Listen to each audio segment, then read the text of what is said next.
प्यारे बच्चों, एक बार मैं फिर से आदेश तिवारी आप सबका अपने इस ग्रुप पर हार्दिक स्वागत करता हूं। इससे पिछली वाली क्लास में जो परसों हुई थी उसमें हमने देखा था कि हम अंतिम पॉइंट पर बात कर रहे थे कि लेटर से लेटर मिलाने पर वर्ड बनता है और वर्ड से वर्ड मिलाने पर सेंटेंस बनता है। उसी के आगे आज हम शुरुआत कर रहे हैं कि आखिर फिर सेंटेंस क्या होता है। अगर वर्ड से वर्ड मिलाने पर सेंटेंस मतलब वाक्य बनते हैं तो ये वाक्य क्या होते हैं। तो जैसा आपने सुन ही लिया कि वाक्य शब्दों का समूह होता है, वाक्य शब्दों का समूह होता है और ऐसा समूह जिससे किसी वाक्य भाव का पूर्ण भाव व्यक्त हो, मतलब सुनकर वो बात पूरी मुझे समझ में आए। जैसे मैं कह दूं कि आई एम, ये दो वर्ड मैंने जोड़े, एक आई एक एम, तो इसका मतलब क्या हो कि मैं हूं, क्या हूं, ये पूरा भाव व्यक्त नहीं हो रहा है, इसका मतलब ये एक सेंटेंस नहीं है। अगर इसके अलावा मैं ये लिख दूं कि आई एम अ बॉय, मैं एक लड़का हूं, तो इस वाक्य को सुनकर के हाँ हम समझ रहे हैं कि किसी लड़के होने की बात हो रही है। तो जिसको सुन करके हमें पूर्ण भाव व्यक्त हो जाए तो उस शब्दों के समूह को वाक्य कहा जाता है। ये सेंटेंस भी वैसे 5 प्रकार के होते हैं, लेकिन कहीं कहीं पर आपको सिर्फ 4 प्रकार के ही सुनने को मिलेंगे। नंबर 1 असर्टिव सेंटेंस मतलब साधारण वाक्य। नंबर 2 इंट्रोगेटिव सेंटेंस मतलब प्रश्नवाचक वाक्य। नंबर 3 इम्परेटिव सेंटेंस मतलब आदेशात्मक वाक्य। नंबर 4 ऑब्जेक्टिव सेंटेंस मतलब भावात्मक वाक्य। और नंबर 5 एक्सक्लामेटरी सेंटेंस मतलब विस्मयबोधक वाक्य। तो ये 5 प्रकार के वाक्य होते हैं। इन वाक्यों पर हम खैर आगे चर्चा करेंगे, लेकिन इससे पहले जो हम आज का टॉपिक जिस पर डिस्कशन मेन करने वाले हैं वो ये है कि जो मैंने कल कहा था कि शब्द, ये शब्द आकर वाक्य में आ जाते हैं। ये शब्द भी कई प्रकार के होते हैं, कार्यों के आधार पर इन्हें भी कई भागों में बांटा गया है, जिसे हम इंग्लिश में पार्ट्स ऑफ स्पीच कहते हैं। उस पर आज डिस्कशन करेंगे हम लोग। पार्ट्स ऑफ स्पीच, या इसे हिंदी में कहते हैं शब्द भेद। यहाँ पर भेद का मतलब प्रकार से कि शब्द कितने प्रकार के होते हैं। तो शब्द तो आप जानते हैं कि लेटर से लेटर मिलाने पर शब्द बनते हैं। ये शब्द आखिर कितने प्रकार के होते हैं? तो शब्द कुल मिलाकर के 8 प्रकार के होते हैं। कौन कौन? नंबर 1 शब्द नाउन हो सकता है, शब्द प्रोनाउन हो सकता है, एडजेक्टिव हो सकता है, वर्ब हो सकता है, एडवर्ब हो सकता है, प्रीपोजिशन, कंजक्शन या इंटरजेक्शन। कुल मिलाकर ये 8 पार्ट ऑफ स्पीच होते हैं। 8 प्रकार का शब्द हो सकता है। दुनिया का कोई भी शब्द हो, कोई भी वर्ड हो, इन्हीं 8 के अंदर में ही होता है। तो आपको समझ में आया कि पार्ट ऑफ स्पीच शब्द के भेद। शब्द 8 प्रकार के हैं। 8 प्रकार के हो सकते हैं: noun, pronoun, verb, adverb, adjective, preposition, conjunction और इंटरजेक्शन। तो इसमें से भी जिस पर हम आज डिस्कशन करेंगे वो मेन पॉइंट है नाउन। तो एक एक करके सीखते हैं कि आखिर शब्द क्या सिस्टम होता है, कैसे कैसे क्या है। तो सबसे पहला जो पॉइंट है वो है नाउन। नाउन जिसे हिंदी में संज्ञा भी कहते हैं।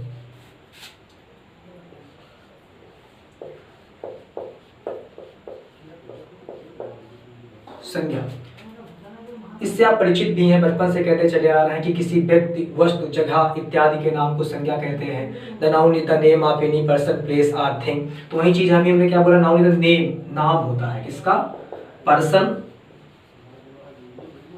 प्लेस और थिंग। पर्सन मतलब व्यक्ति का नाम हो सकता है, प्लेस किसी जगह का नाम हो सकता है, थिंग किसी वस्तु का नाम हो सकता है। किसी भी व्यक्ति का नाम हो, चाहे किसी जगह का नाम हो, चाहे किसी वस्तु का नाम हो, वो सब अगर इससे कोई वर्ड बन रहा है तो वर्ड क्या होता है? नाउन होता है, संज्ञा कहलाता है। जैसे पर्सन के अंदर हमारे आपके नाम, जो पर्सनल नाम है, जैसे मेरा ही नाम हो गया आदेश, सीता, गीता, राम, तो ये सब क्या है? पर्सन है। प्लेस की अगर बात करें तो लखनऊ, दिल्ली, हमारे आपके गाँव का नाम जैसे गोलवा। थिंग्स चीजें, चीजों में क्या होता है? जैसे ये बोर्ड है, ये मार्कर है और तमाम चीजें, जितनी भी चीजें आपके आसपास हैं, बैग है, पेन है, ये सभी चीजें क्या होती? ये थिंग्स हैं। तो इनके जितने भी नाम होते हैं, चाहे प्लेस का नाम हो, चाहे थिंग का नाम हो, चाहे पर्सन का नाम हो, इनके नाम को ही हम क्या कहते हैं? संज्ञा कहते हैं। जैसा इसकी परिभाषा से स्पष्ट था। इसके अलावा अच्छा एक बात और है, इतना ही नहीं होता है, नाउन के भी अपने प्रकार हैं। नाउन भी अभी आगे 5 प्रकार का हो जाएगा।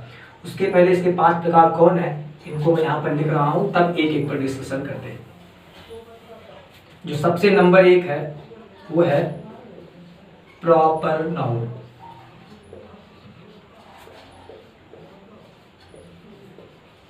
इसे हिंदी में कहते हैं व्यक्तिवाचक संज्ञा। व्यक्तिवाचक संज्ञा, व्यक्तिवाचक संज्ञा। तो प्रॉपर नाउन, व्यक्तिवाचक संज्ञा, ये अच्छा क्या होता है? संज्ञा तो हमने पढ़ लिया, किसी व्यक्ति, वस्तु, जगह इत्यादि के नाम को संज्ञा कहते हैं। अब संज्ञा 5 प्रकार की है। कौन कौन? Proper noun, common noun, collective noun, abstract noun और मटेरियल नाउन। जो सबसे पहला है वो है प्रॉपर नाउन, जिसे हिंदी में कहते हैं व्यक्तिवाचक संज्ञा। ये क्या होता है, इसे आइए समझते हैं। तो अभी हमने ऊपर कहा कि किसी व्यक्ति, तो जो भी आपने नाउन की जो बेसिक जो परिभाषा पढ़ी, कहीं ना कहीं वही परिभाषा इसकी है। तो जो व्यक्ति का, किसी व्यक्ति जिसका इसका नाम है प्रॉपर, प्रॉपर मतलब जो व्यक्तिगत उसी का है। जैसे किसी जगह का जो व्यक्तिगत नाम है, जगह नहीं, जो उसका व्यक्तिगत नाम है, किसी व्यक्ति नहीं बल्कि जो व्यक्तिगत उसका जो नाम है, ये सब चीजें क्या होती हैं? Proper noun. जैसे हमने कहा राम एक लड़का है, लड़का नहीं, उसका पर्सनल नाम क्या है? राम है, तो राम क्या हो गया? Proper noun. जैसे हम कहें हम इस समय जगह पर खड़े हैं, जगह नहीं, कहाँ पर है? आप जैसे गाँव का हम प्रॉपर नाम लें, गोंडवा, तो ये क्या होगा? जो प्रॉपर जो नाम है उस जगह का, जगह से नहीं बोलने से मतलब होगा जो प्रॉपर उसका नाम है, वो नाम क्या होगा? प्रॉपर नाउन के अंतर्गत रखा जाता है। तो शायद आपको ये समझ में आ रहा होगा। जैसे अभी हम आपसे कहें किसी चीज का प्रॉपर नाम क्या है, जैसे हम कहें पेन, ये पेन या मार्कर, तो क्या मार्कर हो सकता है प्रॉपर नाउन? नहीं। इस मार्कर पर भी कुछ उसका नाम लिखा है, जैसे लिखा है कि सेलो, ठीक है, तो सेलो पे इस कंपनी, बस ये सेलो क्या होगा? इसका प्रॉपर नाम है, तो ये प्रॉपर जो नाम है यही प्रॉपर नाउन है। और क्या है? तो ये सबसे पहली कैटेगरी आपको समझ में आई कि प्रॉपर नाउन क्या होता है? जो भी वस्तु, चीज और व्यक्ति या जगह के जो उनके व्यक्तिगत नाम है, उस नाम को ही प्रॉपर नाउन कहा जाता है। Number 2, common noun.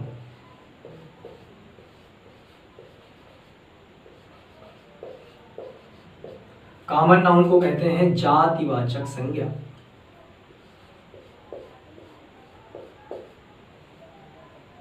जैसा इसमें आ ही गया है कि जाति, जात मतलब कैटेगरी, कि किस कैटेगरी का है। ऐसा शब्द जो किसी व्यक्ति, वस्तु या जगह की कैटेगरी बताए, जाति उसकी सूचित करे, जाति की ओर सूचित करे, उसको हम कहते हैं कॉमन नाउन। जैसे आप, मैं एग्जाम्पल के तहत आपको समझा रहा हूँ कि बॉय, या बॉय से भी अच्छा मैं आपको एग्जाम्पल एक देता हूँ डॉग का।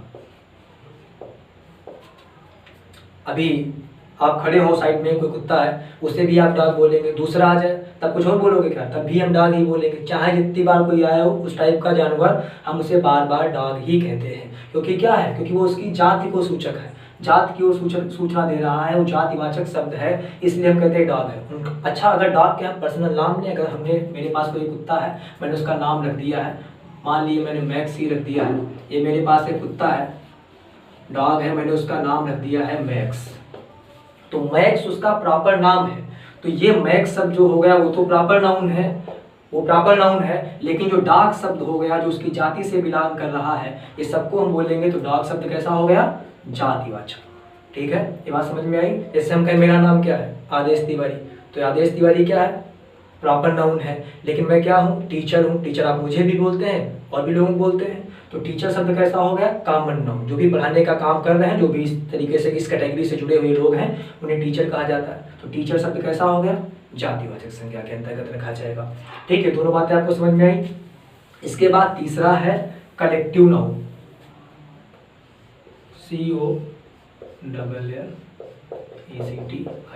कलेक्टिव, कलेक्टिव को हिंदी में कहते हैं समूहवाचक संज्ञा। जब यही कॉमन नाउन के ग्रुप को हम क्या कहते हैं? Collective noun. जैसे बहुत सारे कुत्ते एक पास इकट्ठा हो जाए, जो उनका समूह बनेगा, उस समूह के लिए जो हम शब्द का प्रयोग करेंगे, उस शब्द को हम कहेंगे समूहवाचक संज्ञा या कलेक्टिव नाउन। जैसे मेरे पास कोई जज है, जज शब्द है, जज माने होता है निर्णायक, जो निर्णय सुनाता है। तो मैं एक एग्जाम्पल के तहत आपको अच्छे से समझा रहा हूँ।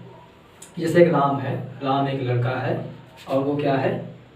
लड़का है, बॉय है, और साथ साथ में क्या है? वो जज के पद पर आसीन है, जज है। अच्छा, जब जाता है अपने कोर्ट में, तो कोर्ट में वहां पे और भी जज हैं, तो कई जज एक पास आ गए। मान लो ये सब जज हैं, ये एक पास बैठे हैं, राम एक लड़का है, जज है, और उसके साथ ये गया है, पहुंचा है कोर्ट में, तो उसके पास से कई ढेर सारे जज एक साथ आकर बैठे। मैं पहुंचा तो मैंने कहा अच्छा ये राम जज बैठा है, ठीक है, और ये कौन है, ये जजों का समूह बैठा है। तो राम शब्द जो हो गया वो उसका तो लड़के का प्रॉपर नेम है, तो नाम हो गया यहाँ पर प्रॉपर नाउन। जबकि जो बॉय है, बॉय उसकी रेस, उसकी जाति से बिलोंग कर रहा है, तो ये हो गया कॉमन नाउन। जज, जज भी उसकी क्या है, जाति है, मतलब जज कैटेगरी है उसकी, तो जज भी क्या हो गया, कॉमन नाउन। अच्छा, लेकिन जो यहाँ पे समूह बैठा था, ये सब किसका समूह है, जज का समूह है, और जज कैसा नाउन है, कॉमन नाउन है, और कॉमन नाउन के ही समूह को क्या कहते हैं, कलेक्टिव नाउन, समूहवाचक संज्ञा। इसके लिए जिस शब्द का हम प्रयोग करेंगे वो शब्द किसके अंतर्गत आएगा, कलेक्टिव नाउन। और जजों के समूह को इंग्लिश में क्या कहते हैं, ज्यूरी, JURY, ज्यूरी। ज्यूरी माने होता है जजों का समूह। तो जिस शब्द को सुनकर आप ये भी कह सकते हैं कि मुझे ऐसा आभास हो कि समूह में लोग हैं, एक साथ इकट्ठे थे, पीपल शब्द हो गया, ठीक है, जेंट्री हो गया, जेंट्री सज्जन लोगों का समूह, कैटल पशुओं का, ठीक, समूह, तो इसको हम क्या कहते हैं, कलेक्टिव नाउन के अंतर्गत रखा जाता है। इसके बाद अगला है मटेरियल नाउन। आप सबको पता है कि द्रव्य की तीन, विज्ञान से जुड़े लोग हैं उनको पता होगा कि द्रव्य की तीन अवस्थाएं होती हैं, ठोस, द्रव और गैस, ठीक है।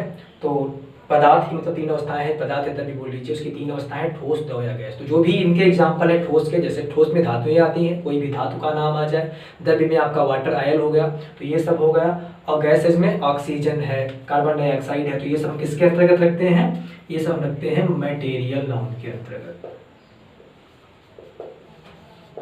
मटेरियल नाउन, ठीक है। इसे हिंदी में कहते हैं पदार्थवाचक संज्ञा, पदार्थवाचक संज्ञा, ठीक है। और जो अंतिम है, समझ में आपके शायद आ गया होगा, और जो अंतिम है वो है अबस्ट्रैक्ट नाउन। ये थोड़ा समझ लीजिएगा, अबस्ट्रैक्ट नाउन कहीं कुछ नहीं होता, इसका नाम ही है अबस्ट्रैक्ट नाउन। इसे हिंदी में कहते हैं भाववाचक संज्ञा, भाववाचक संज्ञा। जैसा नाम इसमें अंदर आ रहा है कि भाव, सिर्फ भावनाएं होती, होता कुछ नहीं। जैसे आप कहते हैं कि मुझे इससे प्यार है, लव है, तो लव शब्द क्या हो गया, नाउन है, लेकिन कैसा नाउन है, अबस्ट्रैक्ट नाउन है, सिर्फ भावना है। मैं कहता हूँ कि बहुत ईमानदार है, उसके अंदर बहुत ईमानदारी है, ऑनेस्टी, तो ऑनेस्टी क्या हो गया, अबस्ट्रैक्ट नाउन, एक भावना है। मैं कहता हूँ मुझे बहुत गुस्सा लगता है, ठीक, मैं उससे घृणा करता हूँ, तो हेट शब्द क्या हो गया, अबस्ट्रैक्ट नाउन। तो जो भावनाएं होती हैं उनको हम क्या कहते हैं, अबस्ट्रैक्ट नाउन। इसके अंतर्गत कई और भी चीज़ें आपके आगे आएंगी जिनके बारे में हम सिर्फ सोच सकते हैं, एक्चुअली में होती नहीं, उन पर बात कर सकते हैं लेकिन होती नहीं। जैसे हमें आपसे कहूँ इंस्टीट्यूशन, ठीक है, संस्था, होती कहीं कुछ नहीं, मतलब ये इंस्टीट्यूशन जो शब्द है, वहाँ पे बड़ी बिल्डिंग बनी होगी, मकान होगा, लेकिन इस शब्द को हमने क्या किया, सिर्फ सोच रखा कि इस जगह को ऐसी अगर कुछ बनी होती है तो उसे इंस्टीट्यूशन बोलते हैं। इनका इंट्रोडक्शन, परिचय, इंट्रोडक्शन शब्द एक नाउन है, ठीक है, लेकिन क्या है, ये सिर्फ आप इसके बारे में सोच सकते हैं। तो कैसे पहचानें इनको सबको, देखिए आपको ट्रिक भी बता दे रहे हैं। जिस वर्ड के पीछे TION, SION, CE इत्यादि शब्द आपको लगभग देखने को मिले, मेंट, MENT और भी हैं, इस टाइप के शब्द जिनके पीछे आपको देखने को मिले, तो वो सब क्या होते हैं, नाउन के अंतर्गत रखे जाते हैं। तो उम्मीद करता हूँ आज का ये सारा मटेरियल आपको समझ में आया होगा। आज की क्लास सिर्फ यहीं तक रखेंगे। घर पर रहें, सेफ रहें, सुरक्षित रहें। जय हिंद।